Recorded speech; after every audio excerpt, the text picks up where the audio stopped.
மீண்டுமாக ஒரு சனிக்கிழமையில் உங்களை இந்த ஆராதனையில் காண்பதற்கு தேவனுக்கு நான் நன்றி செலுத்துகிறேன். தேவன் கொடுத்த இந்த மகா பெரிய கிருபைக்காய் நான் தேவனுக்கு நான் நன்றி கடவுளாக இருக்கிறேன். ஹல்லேலூயா. நேரத்தில் கூட நாங்கள் தேவனுடைய வார்த்தைக்கு நேராக நான் கடந்து செல்ல போகிறோம். இந்த நாளை நாங்கள் பார்க்க போகிறோம். தேவனுடைய வார்த்தையிலிருந்து நாங்கள் எங்களுடைய வாழ்க்கையில் எடுக்கிற தீர்மானங்கள் எப்படியாக எங்களுடைய வாழ்க்கையை மாற்றுகிறது, எப்படியான ஒரு வழிக்கு அது எங்களை கொண்டு செல்கிறது. How our decisions are changing our lives and directions. அதை குறித்து தான் நாங்கள் இந்த நாளில் நாங்கள் பார்க்க போகிறோம். நாங்கள் எடுத்து வாசிப்போம் 2 ராஜாக்கள் 4வது அதிகாரம் 1வது வசனத்திலிருந்து 7வது வசனம் வரைக்கும். 2 Kings chapter 4 from verse 1 to 7.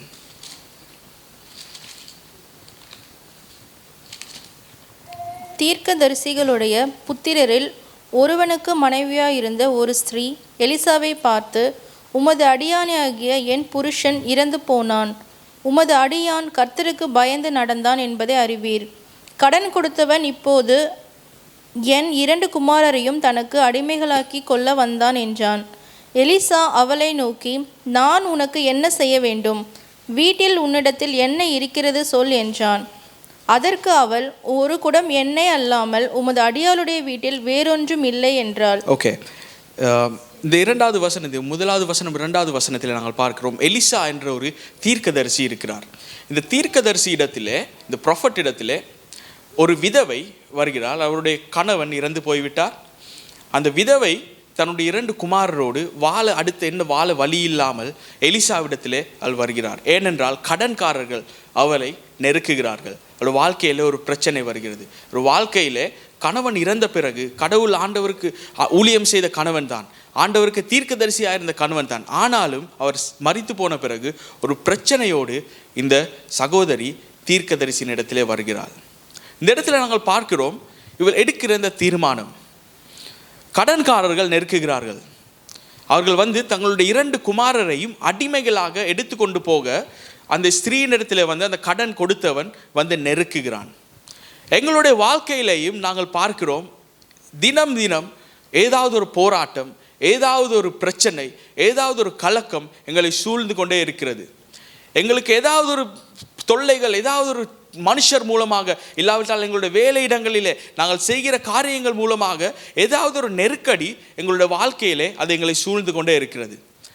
இந்த ஸ்திரீ என்ன முடிவெடுக்கிறாள் என்றால், தீர்க்கதரிசி இடத்திலே வருகிறாள். அதாவது தேவனுடைய மனுஷனிடத்திலே இந்த பிரச்சனையை கொண்டு வருகிறாள்.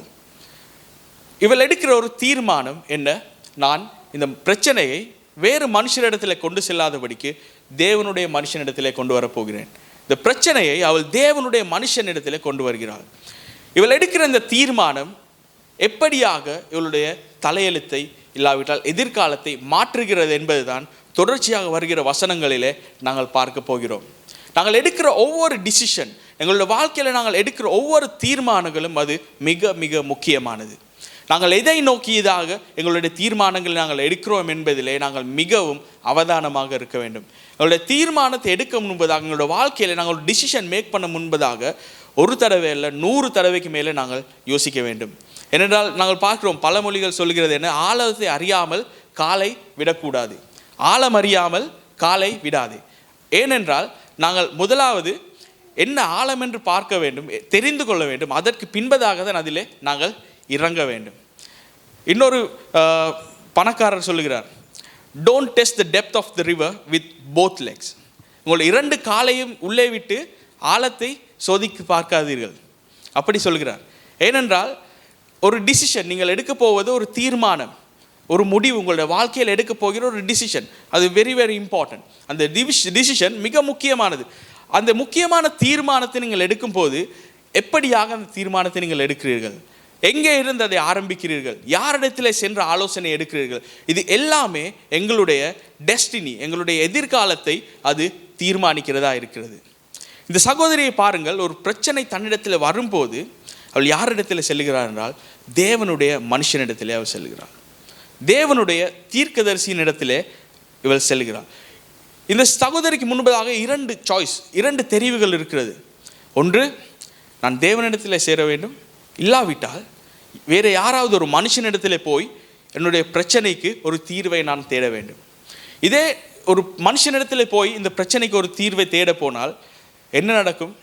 இருக்கிற பிரச்சனை 1 2ஆக மாறும், 2 4ஆக மாறும். மனுஷர் கொடுக்கிற ஆலோசனையின்படி நடக்கும்போது என்ன நடக்கிறது? எங்களுடைய வாழ்க்கையில் இருக்கிற பிரச்சனை, வேதனை அதிகமாகிறதே அல்லாமல் அது குறைகிறதை எங்களால் காண அது முடியாமல் இருக்கும். தொடர்ச்சியாக நாங்கள் வாசிக்கும் போது இந்த சகோதரி தேவனுடைய மனுஷனிடத்தில் வந்து அவனிடத்தில் உதவி கேட்கிறாள். என்னுடைய புருஷன் இறந்து போனான், கடன் கொடுத்தவன் இப்போது 2 குமாரரையும் தனக்கு அடிமைகளாக்கி கொள்ள வந்தான் என்றான். எலிசா அவளை நோக்கி, நான் உனக்கு என்ன செய்ய வேண்டும்? வீட்டில் உன்னிடத்தில் என்ன இருக்கிறது? நாங்கள் சரியான பாதையை தெரிந்தெடுக்கும் போது தேவன் எங்களிடத்தில் உள்ளதை கொண்டு தேவன் எங்களை ஆசீர்வதிப்பார். ஹல்லேலூயா. நாங்கள் தேவனுடைய பாதையில் நடக்கும் போது எங்களிடத்தில் என்ன இருக்கிறதோ அதை கொண்டு தான் தேவன் எங்களை ஆசீர்வதிப்பார். அவர் வெளியே இருந்து எதையும் கொண்டு வந்து எங்களுக்கு அதிசயமாய் நடத்துவரல்ல, எங்களிடத்தில் இருக்கிறதை அவர் அதிசயமாக பயன்படுத்தி எங்களுக்கு உள்ளே இருக்கிறதை கொண்டு எங்களை கட்ட வல்லவராக இருக்கிறார். ஹல்லேலூயா. அதை தான் இந்த தீர்க்கதரிசி இந்த சகோதர இடத்திலே சொல்லுகிறார். உன்னிடத்திலே என்ன இருக்கிறது? என்ன சொல்லுகிறார் என்றால், நாங்கள் சரியான தீர்மானத்தை எங்கள் வாழ்க்கையை நாங்கள் எடுக்கும் போது எங்களுடைய வாழ்க்கை சரியான ஒரு திசையை நோக்கி அது நகர்ந்து கொண்டு போகிறது. நாங்கள் திசை அறியாதபடி ஒரு காட்டிலே நாங்கள் இருக்கும்போது எந்த பக்கம் நாங்கள் போகிறோம் என்று தெரியாவிட்டால் சுற்றி சுற்றி ஒரே இடத்திற்கே தான் நாங்கள் வந்து கொண்டிருப்போம். நாங்கள் போகிற திசை என்னவென்று நாங்கள் அறிந்திருந்தோமானால், இல்லாவிட்டால் திசையை நாங்கள் பார்க்கிறதற்கு எங்களுக்கு உதவி செய்வதற்கு ஒரு காம்பஸ் இல்லாட்டி ஒரு திசை காட்டி எங்களிடத்தில் இருக்குமானால் நாங்கள் சரியான திசையில் நாங்கள் போவோம். ஹல்லேலூயா. நாங்கள் எடுக்கிற தீர்மானம் இந்த காம்பஸை போன்றது, இந்த திசை காட்டியை போன்றது. நாங்கள் எடுக்கிற தீர்மானம் எங்களை சரியான வழியிலேயும் நடத்தும். அது பிழையாக இருந்தால் சுற்றி சுற்றி அது பிரச்சனைக்குள்ளேயே எங்களை கொண்டு வந்து அது சிக்க வைக்கும். ஹல்லேலூயா. இந்த சகோதரி எடுக்கிற ஒரு தீர்மானம், தேவனுடைய ஆலோசனையை நான் ஏற்றுக்கொள்ளப் போகிறேன், மனுஷருடைய ஆலோசனைக்கல்ல, தேவனுடைய ஆலோசனைக்கு நேராக என்னுடைய வாழ்க்கையை நான் திருப்ப போகிறேன் என்ற ஒரு தீர்மானத்தை இந்த சகோதரி எடுக்கிறாள். அப்பொழுது இந்த எடுக்கும்போது என்ன நடக்கிறது என்றால், முதலாவதாக எடுக்கிற தீர்மானம், வாழ்க்கையில் எடுக்கிற ஒரு பெரிய டிசிஷன் என்னவென்றால், பிரச்சனையின் மத்தியிலே தேவனை சார்ந்திருப்பேன். ஹல்லேலூயா. இந்த சகோதரி எடுக்கிற தீர்மானம், எனக்கு வருகிற பிரச்சனைகளின் நடுவிலே, புயலின் நடுவிலே நான் தேவனை சார்ந்திருப்பேன், இல்லாவிட்டால் தேவனுடைய வார்த்தையை நான் சார்ந்திருக்க போகிறேன் என்ற ஒரு முடிவை எடுத்ததினாலே எங்கே வருகிறாள்? தீர்க்கதரிசியின் இடத்துல வருகிறாள். ஏனென்றால் தீர்க்கதரிசியின் இடத்துல என்ன இருக்கிறது? தேவனுடைய வார்த்தை இருக்கிறது. தேவனுடைய வார்த்தை நடத்துகிற திசையிலே நடப்பதற்கு நாங்கள் நடக்கும் போது வேதம் சொல்லுகிறது, அது எங்கள் கால்களுக்கு தீபமும் எங்களுடைய பாதைக்கு அது வெளிச்சமுமாக இருக்கிறது. நாங்கள் இருளிலே நடக்கும்போது நாங்கள் தடுமாறி போவோம், இருளிலே நடக்கும்போது நாங்கள் குழியிலே விழுந்து போவோம். எங்களுக்கு எங்கே போகிறது என்று தெரியாதபடி எங்களுக்கு ஆபத்துகள் நேரிடலாம். எங்களுக்கு கண்முன்னே இருக்கிற ஆபத்து என்னவென்று கூட தெரியாதபடியிலே நாங்கள் பாதை அறியாமல் நடந்து போவோம்.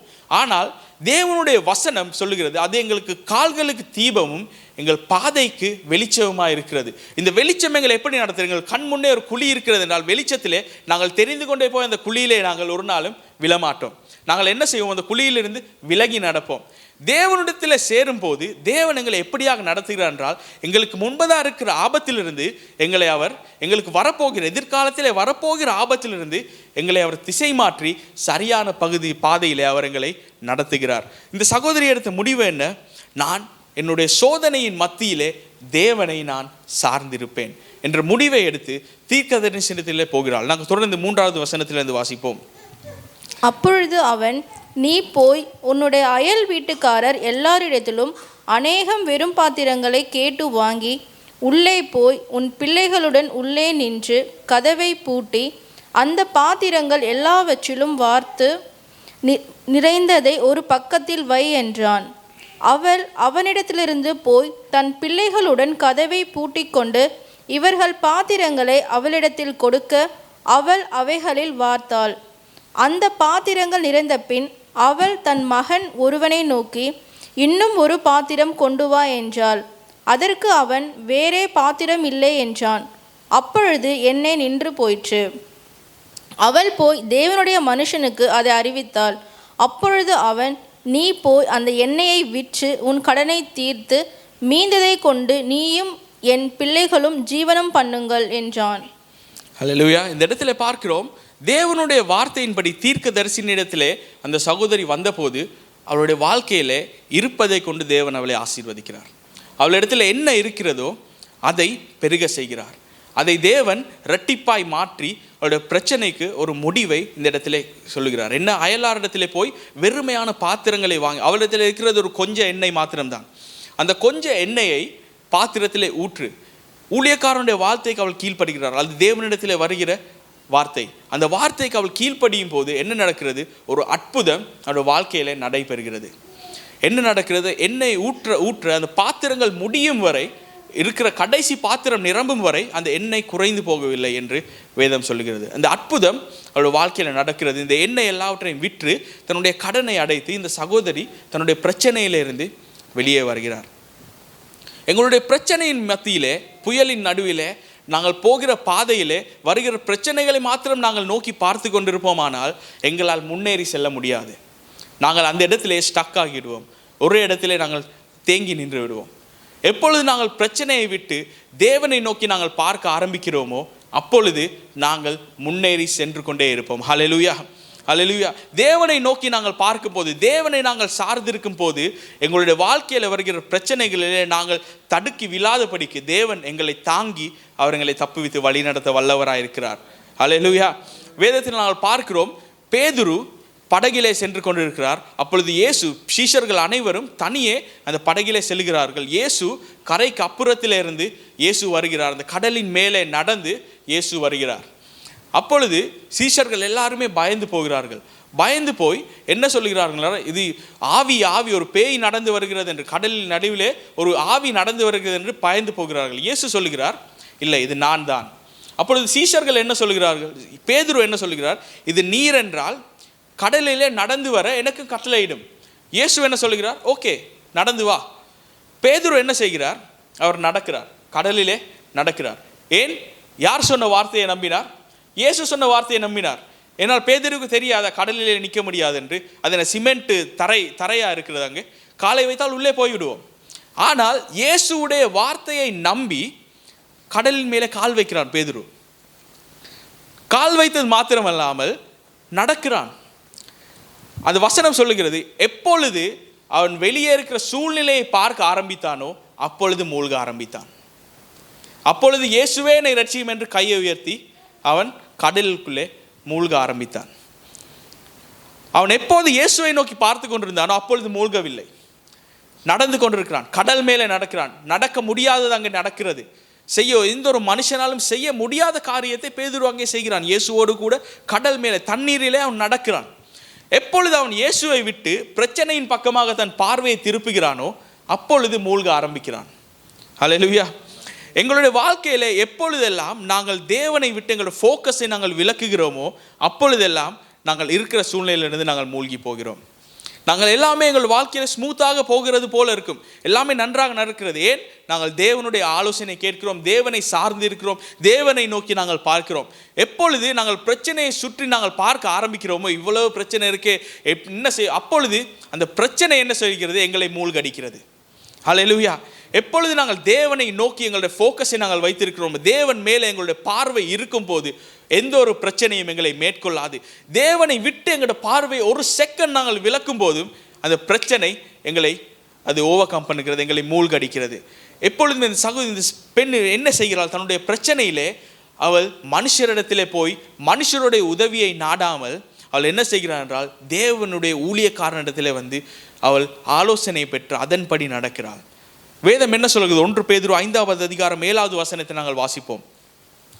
1 பேதுரு 5வது அதிகாரம் 7வது வசனம். 1 Peter chapter 5 verse 7. அவர் உங்களை விசாரிக்கிறவரானபடியால் உங்கள் கவலைகளை எல்லாம் அவர் மேல் வைத்து விடுங்கள். ஹல்லேலூயா. வேதம் என்ன சொல்கிறது? தேவன் எங்களை விசாரிக்கிறவராய் இருக்கிறார். ஆகையினாலே நாங்கள் எங்களுடைய கவலைகளை எல்லாம் அவர் மேலே நாங்கள் வைத்து விட வேண்டும். நாங்கள் வேற யார் மேலேயும் கொண்டு போய் வைக்க தேவையில்லை. நாங்கள் வேறு எதின் மேலேயும் கொண்டு போய் எங்களுடைய கவலைகளையும் எந்த மனுஷனிடத்திலும் சொல்லி கொண்டிருக்க தேவையில்லை. தேவன் சொல்லுகிறார், உனக்கு பிரச்சனை இருக்கிறதா? என்னிடத்திலே வா. உனக்கு இருக்கிற பிரச்சனைகள், போராட்டங்களிலே நீ என்னிடத்திலே வா, என்னுடைய மேலே உன்னுடைய கவலைகளை வை, ஏனென்றால் நான் உன்னை விசாரிக்கிறவர். நீங்கள் இந்த நேரத்தில் என்னை விசாரிக்க யாரும் இல்லை, என்னை பார்க்க யாரும் இல்லை, என்ன நான் சாப்பிட்டியான்னு கேட்க கூட ஒருத்தரும் பக்கத்தில் இல்லை என்று நீங்கள் கவலைப்பட்டு கலங்கி கொண்டிருக்கலாம். ஆனால் தேவன் சொல்லுகிறார், இந்த நாளிலே நான் உன்னை விசாரிக்கிறவராக இருக்கிறேன். ஹல்லேலூயா. நான் உன்னை விசாரிக்கிறவராக இருக்கிறேன். உன்னுடைய கவலைகளை எல்லாவற்றையும் என் மேலே வைத்து விடு. நாங்கள் தனிமையாய் அல்ல. இந்த இடத்துல இருக்கிற ஒவ்வொருவரும் நான் தனியான ஒரு மனுஷன், நான் தனியாக இருக்கிறேன், லோன்லினஸ் உங்கள் வாழ்க்கையில் இல்லை. ஏனென்றால் தேவன் உங்களோடு இருக்கிறார். அவர் உங்களை விசாரிக்கிறவராக இருக்கிறார். ஹல்லேலூயா. எங்களுடைய பிரச்சனைகள் மத்தியிலே எங்களுடைய வாழ்க்கையிலே நாங்கள் என்ன ஒரு தீர்மானம் எடுக்க வேண்டும் என்றால், தேவனிடத்திலே நான் சேரப்போகிறேன், தேவனிடத்திலே என் கவலைகளை நான் வைக்கப் போகிறேன், அவரை நோக்கி அவர் காட்டும் திசையிலே நான் பயணிக்க போகிறேன் என்ற தீர்மானத்தை எடுக்கும் போது தேவன் எங்களுடைய வாழ்க்கையிலே அவர் சரியான பாதையிலே, செம்மையான பாதையிலே அவர் எங்களை நடத்துவார். ஹல்லேலூயா. இரண்டாவதாக இந்த சகோதரி என்ன செய்கிறார் என்று பார்த்தால், எலிசா அந்த தீர்க்கதரிசி கேட்கிறார். 2வது வசனத்தில் நாங்கள் வாசிப்போம். 2 ராஜாக்கள் 4வது அதிகாரம் 2வது வசனத்தை நாங்கள் வாசிப்போம். எலிசா அவளை நோக்கி, நான் உனக்கு என்ன செய்ய வேண்டும்? வீட்டில் உன்னிடத்தில் எண்ணெய் இருக்கிறது சொல் என்றான். அதற்கு அவள், ஒரு குடம் எண்ணெய் அல்லாமல் உமது அடியாளுடைய வீட்டில் வேறொன்றும் இல்லை என்றாள். ஹல்லேலூயா. இந்த இடத்திலே ஊழியக்காரன் கேட்கிறார், உன்னிடத்திலே என்ன இருக்கிறது? தேவன் எங்களிடத்திலிருந்து என்ன எதிர்பார்க்கிறார் என்றால், எங்களிடத்திலே என்ன இருக்கிறது அதை நாங்கள் அவருக்கு கொடுக்க வேண்டும். எங்களிடத்தில் இருப்பதை தான் எங்களால் கொடுக்க முடியும். எங்களிடத்தில் இல்லாததை எடுத்து கொடுக்க முடியாது. இப்போது நான் ஒரு சிறிய ஒரு குழந்தையை கூப்பிட்டு இதோ ஒரு சின்ன ஒரு லாலிபாப் பண்ணி தரேன்னு சும்மா கையில் எப்படி கொடுத்தா அந்த பிள்ளை என்ன நடக்கும்? ஏமாற்றப்படும். என்னடா அது லாலிபாப் தரேன்னு பாக்கெட்டில் கையை போட்டு இப்படி எடுத்து கொடுத்தார், ஆனால் ஒன்றுமே இல்லை. நாங்கள் நிறைய பேர் அப்படி செஞ்சிருவோம் சின்ன பிள்ளைகளுக்கு. ஆனால் எங்களிடத்தில் என்ன இருக்கிறதோ அதை நாங்கள் கொடுக்கும் போது அந்த குழந்தை என்ன செய்யும்? மகிழ்ச்சியாகும், சிரித்து கொண்டு எங்களிடத்தில் அந்த எடுத்துக்கொண்டு ஓடி போகும். தேவனும் இதை தான் எங்களிடத்திலிருந்து எதிர்பார்க்கிறார். எங்களிடத்தில் என்ன இருக்கிறதோ அதை எடுத்து நாங்கள் தேவனுடைய பாதத்திலே நாங்கள் வைக்க வேண்டும். அப்பொழுது தேவன் எங்களிடத்தில் இருக்கிறதை கொண்டு எங்களை அவர் உயர்த்துகிறவராக இருக்கிறார். நாங்கள் நினைக்கக்கூடாது எங்களிடத்தில் பெரிய படிப்பில்லை, என்னிடத்தில் பெரிய தாளந்தில்லை, என்னிடத்தில் அழகில்லை, எனக்கு எந்த ஒரு திறமையுமே இல்லை, என்னிடத்தில் ஒன்றும் இல்லை, அப்படி என்று நாங்களே மட்டம் தட்டி ஒரு நாளும் நாங்கள் வைத்து விடக்கூடாது. இந்த ஊழியத்தில் எனக்கு பேச்சு திறமை இல்லை, எப்படி நான் போய் ஒருவருக்கு சுவிசேஷத்தை சொல்வது, எனக்கு இன்னொருத்தரோட பேசுகிறதுக்கு எப்படி பழகிறதுன்றே எனக்கு தெரியாது. உங்களிடத்தில் என்ன இருக்கிறதோ அதை தேவனுக்கு கொடுங்கள். அதை கொண்டு தேவன் உங்களை பயன்படுத்துவார். அதை கொண்டு தேவன் உங்களை உயர்த்துவார். நீங்கள் எதை குறித்தும் கவலைப்பட வேண்டிய அவசியம் இல்லை. மனுஷன் தான் அழகை முகத்தை பார்க்கிறான், தேவனோ எங்களுடைய இருதயத்தை பார்க்கிறவராக இருக்கிறார். மனுஷன் முகத்தை பார்த்து எங்களை எவ்வளவு கேவலமாய் வேணுமென்றால் சொல்லலாம், ஆனால் தேவன் அவர் எங்களை இருதயத்தை பார்க்கிறார். மனுஷன் தள்ளினாலும் தேவன் ஒருபோதும் எங்களை தள்ளாதவராக இருக்கிறார். தேவனிடத்திலே அவர் எங்களிடத்திலிருந்து எண்ணத்தை கொடுக்க வேண்டும் என்று எதிர்பார்க்கிறார். தேவன் எங்களிடத்திலிருந்து எண்ணத்தை எதிர்பார்க்கிறார். எங்களுடைய பணத்தை எதிர்பார்க்கிறாரா? எங்களுடைய சொத்தை எதிர்பார்க்கிறாரா? இல்லாவிட்டால் நாங்கள் ஏதாவது அவருக்கு காணிக்கையாக கொண்டு வந்து தங்கம், வைடூரியம், வெள்ளி என்று அவருடைய பாதத்தில் வைக்க வேண்டும் என்று தேவன் எங்களுக்கு எதிர்பார்க்கிறாரா? இல்லை. நாங்கள் வாசிப்போம். மத்தேயு 22வது அதிகாரம் 37வது வசனத்தை நாங்கள் வாசிப்போம். தேவன் எங்களிடத்திலிருந்து எதை எதிர்பார்க்கிறார்? தேவன் எங்களிடத்திலே எதை கேட்கிறார்? மத்தேயு 22வது அதிகாரம், Matthew chapter 27, 22 verse 37. இயேசு அவனை நோக்கி, உன் தேவனாகிய கர்த்தரிடத்தில் உன் முழு இருதயத்தோடும் உன் முழு ஆத்மாவோடும் உன் முழு மனதோடும் அன்பு கூறுவாயாக. ஹல்லேலூயா. இவ்வளவுதான் தேவன் எங்களிடத்தில் கேட்கிறார். தேவனிடத்திலே அன்பு கூறு. எப்படியாக அன்பு கூறு? உன்னுடைய முழு இருதயத்தோடும். இருதயம் எங்கே இருக்கிறது? அது என்னிடத்தில் தான் இருக்கிறது. உன்னுடைய முழு ஆத்மாவோடும் என்னிடத்தில் தான் இருக்குது. முழு பலத்தோடு. பலன் எங்கே இருக்கிறது? எனக்குள்ளே இருக்கிற பலத்தோடு நான் தேவனிடத்தில் அன்பு கூற கடவோம். ஹல்லேலூயா. எங்களிடத்தில் இருந்து தேவன் எதிர்பார்ப்பது இதை மாத்திரமே. தேவனிடத்திலே நாங்கள் அன்பு செலுத்த வேண்டும். தேவனிடத்தில் நாங்கள் அன்பு செலுத்துவோமானால் எங்களுடைய வாழ்க்கை தானாகவே தேவனை போல மாற ஆரம்பிக்கும். தேவன் எங்களுக்கு சொல்லுகிற வழியிலே எங்களுடைய வாழ்க்கை மாற ஆரம்பிக்கும். நாங்கள் செய்ய வேண்டியது ஒன்றே ஒன்று தான். தேவனிடத்திலே அன்பு கூறுங்கள், தேவனை நேசியுங்கள். அவ்வளவுதான். தேவனை நேசியுங்கள். தேவனை நேசிப்பதென்றால் என்ன? நாங்கள் எந்த நாளும் காலையில் எழும்பி தேவனே நேசிக்கிறேன் சொல்வது மாத்திரமா? இல்லை. எங்களுடைய வாழ்க்கையிலே அதை நாங்கள் செயல்முறையிலே கொண்டு வர வேண்டும். தேவனுடைய வார்த்தையின்படி நாங்கள் நடக்க முயற்சிக்க வேண்டும். தேவனுடைய வார்த்தை என்ன சொல்லி இருக்கிறதோ அதன்படி எங்களுடைய வாழ்க்கையை நாங்கள் மாற்றி அமைக்க நாங்கள் முயற்சி செய்ய வேண்டும். எல்லாம் ஒரே நாளில் நடந்து விடாது. எங்களோட வாழ்க்கையில் நாங்கள் ஒரு மாற்றத்தை கொண்டு வரும்போது, ஒரு ஹேபிட் எங்களில் இருக்கிறது, அதை கொண்டு வருவதற்கு குறைந்தது ஒரு 6 வாரமாவது அதை தொடர்ச்சியாக நாங்கள் செய்யும் போது தான் அது எங்களோட வாழ்க்கையிலே பழக்கமாக மாறும். ஒரு நாள் செய்து 2 நாள் செய்து அதுக்கு பிறகு விட்டுவிட்டால் அது எங்களுடைய வாழ்க்கையில் ஒரு ஹேபிட்டாக பழக்கமாக மாறாது. தேவனிடத்தில் அன்பு கூற வேண்டும் என்றால் step by step daily basis, ஒவ்வொரு நாளும் கொஞ்சமாக வாழ்க்கையிலே ஏதாவது ஒரு மாற்றத்தை நாங்கள் ஏற்படுத்த முயற்சி செய்ய வேண்டும். தேவனுடைய வார்த்தை சொல்லுகிற பிரகாரமாக எங்களுடைய வாழ்க்கையை நாங்கள் மாற்றுவதற்கு ஒரு முயற்சி நாங்கள் செய்து கொண்டிருக்கும் போது அது எங்களுடைய வாழ்க்கையில் ஒரு பழக்கமாய் மாறிவிடும். தேவனுடைய வார்த்தையின்படி நடப்பது எங்களுடைய வாழ்க்கையிலே ஒரு பழக்கமாக மாறிவிடும். தேவன் எங்களிடத்தில் எதிர்பார்ப்பது இதை மாத்திரமே, அவரை நேசிக்க வேண்டும். அவரை நேசிப்பதென்றால் என்ன? அவருடைய வார்த்தையின்படி நடப்பது, அவரை அப்பா பிதாவே என்று கூப்பிட்டு அவரை சார்ந்திருப்பது, அவரிடத்தில் நாங்கள் ஜெபிப்பது, இதை மாத்திரமே நாங்கள் செய்ய வேண்டும். இதை மாத்திரம்தான் தேவன் எங்களிடத்தில் எதிர்பார்க்கிறார். அவர் எங்களிடத்தில் எதிர்பார்ப்பது எங்களுடைய துதியை மாத்திரம்தான். எங்களிடத்தில் வேறு எதையுமே தேவன் எதிர்பார்ப்பதில்லை. அவரை புகழ வேண்டும், அவரின் வார்த்தையின்படி நடக்க வேண்டும், அவரிடத்திலே அன்பாய் நாங்கள் இருக்க வேண்டும், தேவனோடு ஒரு நல்ல உறவை நாங்கள் ஏற்படுத்தி கொள்ள வேண்டும். இதை தான் தேவனை எங்களிடத்தில் எதிர்பார்க்கிறாரே தவிர வேறொன்றும் இல்லை. எங்களுடைய வாழ்க்கை எங்களுடைய கையில் இருக்கிறது. அதாவது நாங்கள் எடுக்கிற டிசிஷன், நாங்கள் எடுக்க போகிற தீர்மானம் எங்களுடைய எதிர்காலத்தை அது மாற்றி அமைக்கும். எங்கள் வாழ்க்கை செல்லுகிற பாதையை அது மாற்றி அமைக்கும்.